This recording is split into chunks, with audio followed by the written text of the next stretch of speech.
আসসালামু আলাইকুম।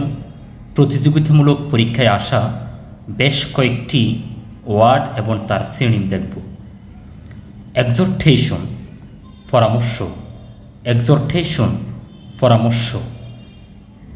সিনোনিম হলো কাউন্সিল, এডিফিকেশন, ডিসকোর্স, ইন্টারলোকেশন।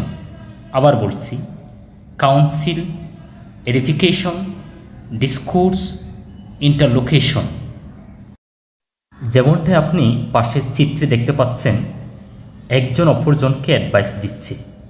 আপনি বলতে পারেন তারা কি করছে, তারা কাউন্সিল করছে, তারা এডিফিকেশন করছে, অথবা ডিসকোর্স করছে, অথবা তাদের মধ্যে ইন্টারলোকেশন হচ্ছে, বা এক কথায় তারা এক্সহর্টেশন বা পরামর্শ করছে। এই ধরনের চিত্রের মধ্য দিয়ে আপনি একটা ওয়ার্ড এবং তার সিনোনিমগুলো জেনে নেবেন। পারলে আপনি খাতায় লিখে রাখবেন, যদি না পারেন স্ক্রিনশট রেখে আপনি অবসর সময়ে দু একবার দেখলে আশা করা যায় এই ওয়ার্ডটা মুখস্থ থাকবে। এটা বেশ কয়েকবার ব্যাংকে পরীক্ষা এসেছে এবং আইবিএ পরীক্ষা এসেছে। ফ্লাকচুয়েশন শব্দের অর্থ হলো অস্থিরতা, অধৈর্য। পাশের চিত্রে আপনি দেখতে পাচ্ছেন একজন কি করবে বুঝতে পারছে না, খুবই অধৈর্য। এর সিনোনিমগুলো হলো ইমপেশেন্স। আপনারা সবাই পেশেন্স শব্দের অর্থ ধৈর্য, এটা জানেন। এর বিপরীত হলো ইমপেশেন্স, অস্থিরতা, অধৈর্য। ফিকলেনেস, অস্থিরতা, ফ্লুইডিটি, আনরেস্ট। আবার বললাম, ইমপেশেন্স, ফিকলেনেস, ফ্লুইডিটি, আনরেস্ট সবই হলো ফ্লাকচুয়েশন বা অস্থিরতার সিনোনিম। আমরা যদি বলি রাজনৈতিক অস্থিরতা, আনরেস্ট, পলিটিক্যাল আনরেস্ট বলতে পারি, অথবা যদি বলি অস্থির অবস্থা, ফ্লাকচুয়েট সিচুয়েশন, এভাবে আমরা সেন্টেন্স মেকিং করতে পারব। ডাউন টার্ন অর্থ হলো মন্দা বা নিম্নমুখী বা পতিত হচ্ছে এমন। পাশের চিত্রে অবশ্যই দেখতে পাচ্ছেন একটা গ্রাফ, যেটা ডিক্রিজ বোঝাচ্ছে বা নিম্নমুখী বোঝাচ্ছে। এই ধরনের পরিস্থিতি হলে তাকে বলা হবে ডাউন টার্ন।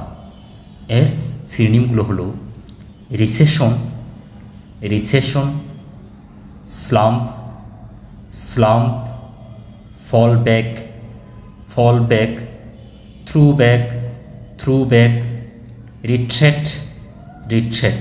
আবার বলছি, ডাউন টার্ন মন্দা, recession, slump, fall back, throwback, retreat সবগুলো অর্থ হলো ডিক্রিজ, মন্দা বা কমতি।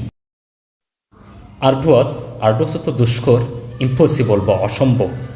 এর সিনোনিমগুলো হলো রিফ্র্যাক্টরি, ইমপ্র্যাকটিকেবল, আনঅ্যাটেইনেবল, ইম্পসিবল।